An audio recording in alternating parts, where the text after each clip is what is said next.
Fitness friends, diving a little technique, tips, and tricks for banded pull-aparts. Great way to prime up your scapular region, get it firing, get it controlled, get it engaged. Movement looks like this. We squeeze the upper back and release. Squeeze the upper back and release. Now, where a lot of people falter here is they take the movement too far. You only need to go as far until your back stops squeezing together. At this point, I can't squeeze my back together anymore. So I'm good. Engage where I need to be, and I stop and I release. A lot of people, though, they don't stop here. They continue to pull. Boom. Put a little stress on the shoulders here to get this range of motion. It's one of those exercises where the range is shorter than you think. You don't need to make the exercise as big as you possibly can. You want to activate a specific area. So make sure we do that. You need to learn to control your scapular region. If you have no idea what I'm talking about or how to do that, go find someone who can teach you how. Don't try it on your own. I promise you won't be super successful. Now, second mistake I see, we need the arms to be out straight and they stay straight the entirety of this movement.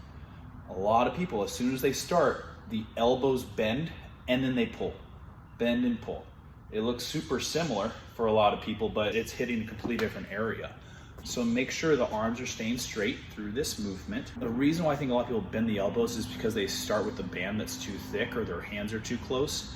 Find a resistance you can control with ease. This doesn't have to be hard. I think that's where a lot of people falter with fitness as well. They think something has to be hard for it to be working or to be doing it right. Something like this is just priming an area for a bigger lift. This doesn't need to be challenging.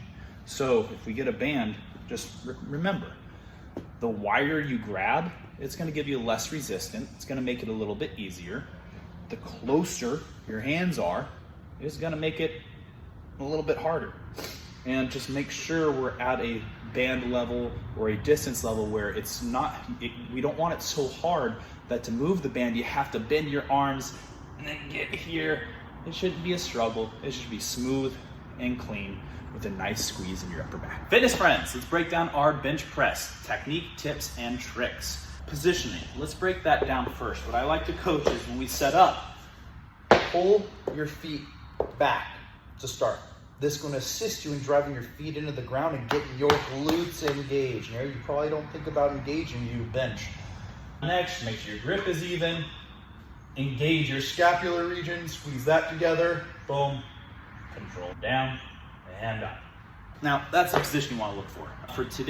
For full circle strength, this cycle specifically, we're in two different versions of bench. Full range and half rep. Once again, the purpose of this is going to be, it's 4 full reps, full range, and then 4 half. The goal and idea is I want to push myself. By the time I'm doing that 4th rep and I get up, I want to be at a weight where I'm thinking I might not get a 5th rep if I try again. But what I could do is continue to get more reps at a shorter range of motion. Just allow me to wear the muscles out a bit more, just develop a different way to develop more strength. So what that's going to look like, full range, once again for 4 reps, boom. After my 4th rep, I'm going to stop about halfway and extend back up. Stop about halfway, extend back up. Now, as far as activation here, big part that people need to learn about bench is you need to have an exaggerated focus on engaging your back. You don't think about it, but you need to have an engaged scapular region throughout the entirety of your bench. Shoulder injuries are common in bench, and it's because the shoulders are rounded forward typically. So to prevent that, if you can control your scapular region, you'll see my arms are going to go backwards, but they're not going to bend, right? That's because I'm squeezing like my shoulder blades together, and look where my shoulders go when I do that. They travel backwards as well. So if you can hold that through the entirety of your bench press, you're going to be putting your shoulders in a much safer position than if they are rounded out. I think the most difficult part about that is whenever you're pushing up and keeping that engagement, because it's another thing where people want to make a movement bigger than it needs to be. Like I'm stopped. If my shoulder blades are engaged, I can't go any farther than this. But if I release them, I move farther out. And I think where a lot of people mess up with a bench is to move as far as you can, your shoulders have to come forward and round forward, and that puts them in a vulnerable position. Keep them back, squeeze the upper back together, and hold that the entire time you're benching. Fitness friends, let's go over technique, tips, and tricks for a TRX row. Setup wise, safety first. A lot of people I notice they go from here where there's a lot of slack and then they want to just fall backwards into their position. If you're far enough back, that's not going to be a huge issue, but if you're standing forward and try that, you might lose your grip and fall back all the way. It's not fun. So step back until there's slack and tension. And then you can always walk forward into the position you need to be in. Range of motion, guys, I personally like to teach starting with palms down. As we pull up, we rotate the palms into more of a neutral grip. We need to focus on squeezing your scapular region. You hear me say that a lot. And if you really don't know what that is or how to do it, you need to go find someone to teach you what that is and how to do it properly. Because it's very important. Any exercise where something's being pulled towards the body, most people just use their arms. They overuse their arms. Elbows are probably yelling at you like crazy because you're not using these big muscles, your lats, your back, your scapular region. So you're gonna see me move, but my arms aren't bending, right? It's because I'm able to control my lats, my upper back. I make sure first that I squeeze all that together and then fire up. And I exaggerate squeezing all that at the top. I think about if I have oranges in my armpits, I'm trying to make orange juice, squeezing those oranges, and I squeeze the back and release down. Yes, your arms are gonna burn out way before your back gets too fatigued. That's because your back's stronger, your arms are weak, and they're gonna get really tired. But that doesn't mean you initiate and use your arms for everything. Now, a few things that I see with a row like this, guys. Let me change the angle a little bit. Something very important with pretty much any TRX exercise, we want to think about making a straight line connecting 4 dots on the body, and we want to keep that straight line the entirety of the lift. We're connecting the ankle, knee, hip, and shoulder. Whenever we're in our position, we want to think about we are maintaining that line through the entirety of the lift. What people do all the time, if we look at the hips, I see this, when people come down, the hips sit back. They don't do it intentionally, but what happens when you start to pull yourself up from here, your hips will come forward as you start to row, and what that does, your hips are now assisting you in the rep. We're no longer isolating, we're using momentum to help us get up and down. So focus, keep that straight line. You may find the angle you're at, you're not strong enough to do it, and that's why your hips are moving you.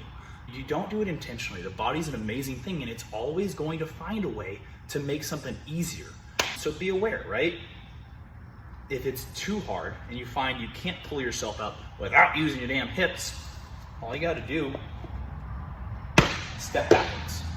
For this, the farther your feet are away from the anchor point, it's gonna be easier. The closer your feet come to the anchor point, it's gonna make the movement harder and harder. You just need to find where you're at, be aware, most of all, and go from there. Fitness friends, break down technique, tips, and tricks for lateral box step-ups, single leg lateral box step-ups. These are one of my favorite movements to program. It teaches unilateral control and strength in each leg.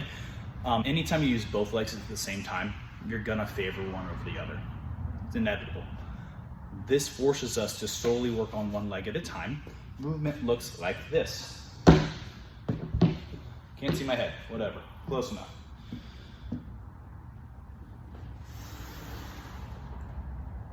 You're seeing that when I go down, it's absolute control, right? There's a big difference in here compared to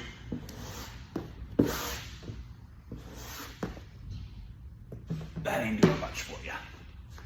With this movement, what we need to focus on, when you go down, your foot that's dangling, we never put our weight on the floor. The foot simply, the foot simply taps the floor and we drive back up. That is forcing this leg to do all the work. You may find you can't do this. You can't get up here without pushing off the ground, which is what we want to take away, that assistance. If that's the case, you need to be honest with yourself. Find a lower surface. The lower surfaces, the easier it's going to be to perform the rep.